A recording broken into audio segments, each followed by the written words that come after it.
তো এই যে এই সমস্ত যে কোশ্চেনগুলো আছে, দেখো প্রথম কোশ্চেন দেখো, কার উপদেশে কবি দিল খোলা হন, পাষাণ কবিকে কি শিক্ষা দিয়েছিল, কবি কার কাছ থেকে কি ভিক্ষা পেলেন, এগুলো সব আমি কিন্তু তোমাদেরকে বলে বলে দিয়েছি, ডিটেলসে আলোচনা করে দিয়েছি, বিস্তারিতভাবে তোমাদেরকে আমি আলোচনা করেছি, প্রতিটা লাইন পড়িয়ে পড়িয়ে প্রতিটা শব্দের মানে বলে বলে কিন্তু আমি তোমাদেরকে পড়িয়েছি। আশা করি তোমাদের কোনো অসুবিধা হবে না। কে কবিকে মধুর কথা বলতে শেখালো, নদীর কাছ থেকে কি শিক্ষা পাওয়া যায়, এই সমস্ত জিনিসগুলো, এই সমস্ত প্রশ্নগুলো তোমরা উত্তর লিখে আমাকে কিন্তু অবশ্যই দেখাবে।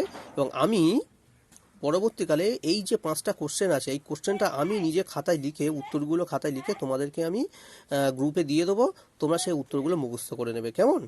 তাহলে এটা এখন কাজ থাকছে না, এটা এখন আমি উত্তর লিখে দিয়ে তোমাদেরকে গ্রুপে পাঠিয়ে দেব, তখন তোমরা মুখস্থ করে উত্তরগুলো আমাকে লিখে দেখাবে, কেমন?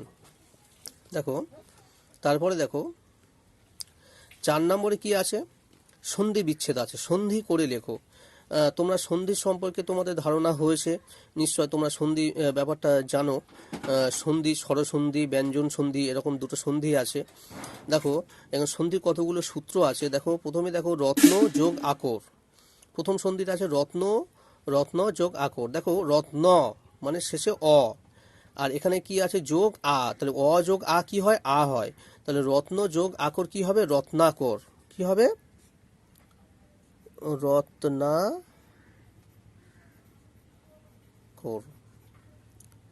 বুঝতে পারছো, কারণ এখানে রত্ন মানে শেষে অ আছে, স্বরধ্বনি কি আছে, রত্ন মানে শেষে অ, আর আ এখানে আছে আ, তার মানে অ যোগ আ, সূত্র সন্ধির সূত্র অনুযায়ী অ যোগ আ, মানে সন্ধির সূত্র অনুযায়ী অ যোগ আ, এটা তোমরা খাতায় লিখে নিতে পারো, অ যোগ আ, এটা কি হয়, সূত্র, সন্ধির সূত্র অনুযায়ী এটা আ হয়, তাহলে রত্ন যোগ আকর কি হয়, রত্নাকর, মানে অ আর আ যোগ হয়ে কি হয়েছে, আকার হয়েছে। দেখো এই তো তয় নয় পরে আকার আছে, তাহলে অ যোগ আ যোগ হয়ে কি হয়েছে, আ হয়েছে, তাই কি হয়েছে, রত্ন যোগ আকর মানে রত্নাকর।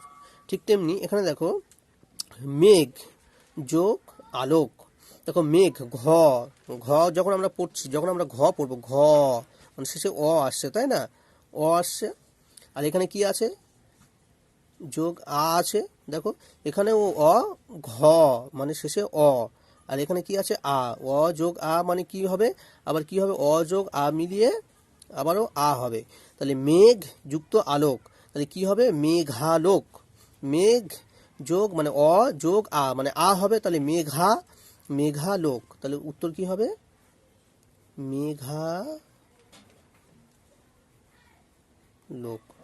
বোঝা গেল? আবার দেখো এখানে আছে কমলা যোগ আসনা, কমলা যোগ আসনা, তাহলে কমলা শেষে কি আসছে, আ, আর এখানে কি আছে দেখো যোগ আ, তাহলে আ যোগ আ ও সন্ধির সূত্র অনুযায়ী কি হয়, আই হয়, আ যোগ আ সন্ধির সূত্র অনুযায়ী আয় হয়, তাহলে কমলা যুক্ত আসনা, তাহলে সন্ধি বিচ্ছেদ করলে কি হবে, কমলা সোনা। বোঝা গেল? কারণ এখানে আ যোগ আ কি হয়ে যাবে, এই যে লয়ের পরে আকার আসছে, এই আ হয়ে গেল, কমলা সোনা।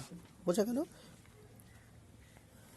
তারপরে সমার্থক শব্দ, সমার্থক শব্দ দেখো মানে কি, একই অর্থযুক্ত শব্দ, মানে চাঁদ, আর কি মানে চাঁদ হবে, আমরা জানি কি, এটা তোমরা করে দেখাবে, আমি মুখে বলে দিচ্ছি, চন্দ্র মানে চাঁদ হবে, সব একটা করে লিখলেই হবে।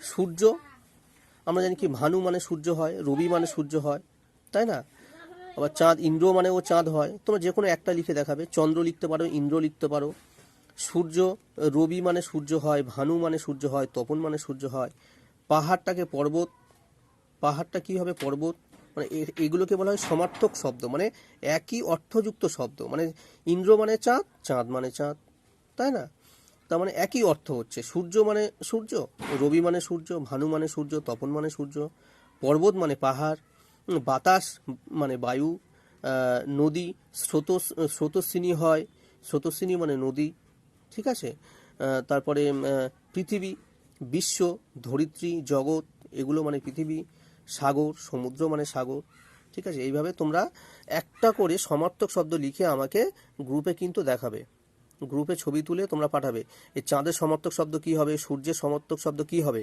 পাহাড়ের সমার্থক শব্দ কি হবে, এগুলো গ্রুপে ছবি তুলে আমাকে দেখাবে, কেমন? তো এই সমস্ত যে কোশ্চেনগুলো আছে দেখো, প্রথম কোশ্চেন দেখো, কার উপদেশে কবি দিল খোলা হন? পাষাণ কবিকে কি শিক্ষা দিয়েছিল? কবি কার কাছ থেকে কি ভিক্ষা পেলেন? এগুলো সব আমি কিন্তু তোমাদেরকে বলে দিয়েছি, ডিটেলসে আলোচনা করে দিয়েছি, বিস্তারিতভাবে তোমাদেরকে আমি আলোচনা করেছি, প্রতিটা লাইন পড়িয়ে প্রতিটা শব্দের মানে বলে কিন্তু আমি তোমাদেরকে পড়িয়েছি। আশা করি তোমাদের কোনো অসুবিধা হবে না। কে কবিকে মধুর কথা বলতে শেখালো? নদীর কাছ থেকে কি শিক্ষা পাওয়া যায়? এই সমস্ত জিনিসগুলো, এই সমস্ত প্রশ্নগুলো তোমরা উত্তর লিখে আমাকে কিন্তু অবশ্যই দেখাবে, এবং আমি পরবর্তীকালে এই যে 5টা কোশ্চেন আছে, এই কোশ্চেনটা আমি নিজে খাতায় লিখে, উত্তরগুলো খাতায় লিখে তোমাদেরকে আমি গ্রুপে দিয়ে দেবো, তোমরা সেই উত্তরগুলো মুখস্থ করে নেবে, কেমন? তাহলে এটা এখন কাজ থাকছে না, এটা এখন আমি উত্তর লিখে দিয়ে তোমাদেরকে গ্রুপে পাঠিয়ে দেব, তখন তোমরা মুখস্থ করে উত্তরগুলো আমাকে লিখে দেখাবে, কেমন? দেখো, তারপরে দেখো 4 নম্বরে কি আছে?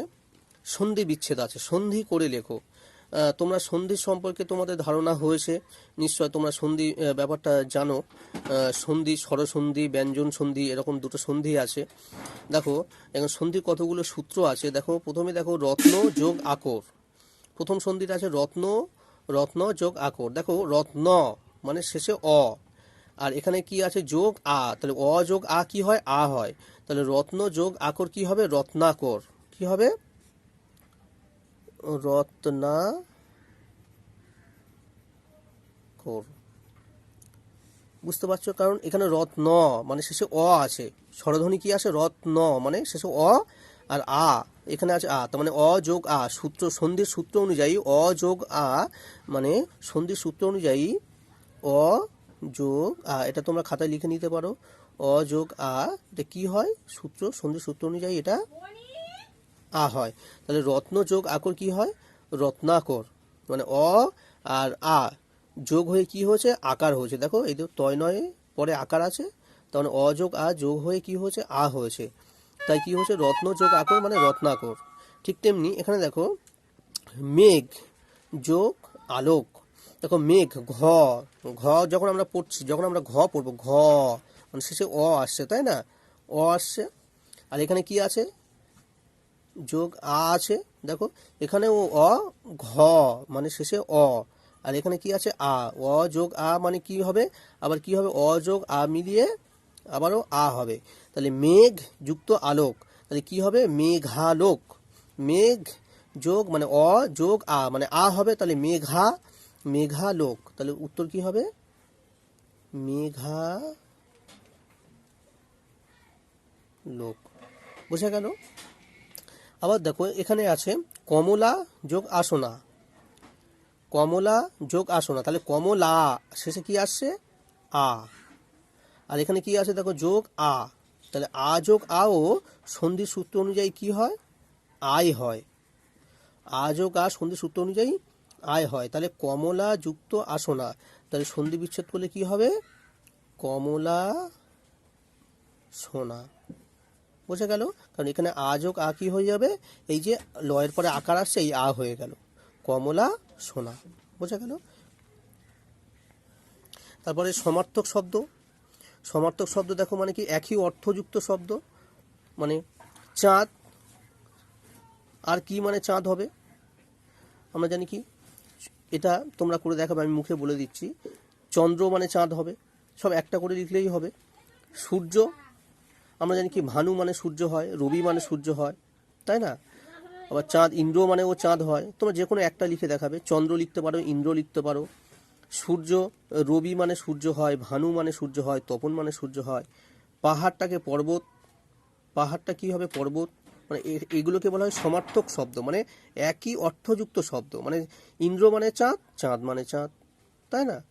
তার মানে একই অর্থ হচ্ছে। সূর্য মানে সূর্য, রবি মানে সূর্য, ভানু মানে সূর্য, তপন মানে সূর্য, পর্বত মানে পাহাড়, বাতাস মানে বায়ু, নদী স্রোতস্বিনী হয়, স্রোতস্বিনী মানে নদী, ঠিক আছে?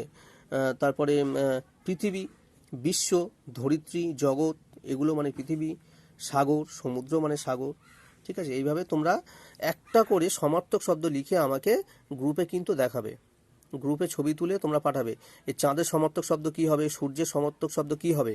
পাহাড়ের সমার্থক শব্দ কি হবে? এগুলো গ্রুপে ছবি তুলে আমাকে দেখাবে, কেমন?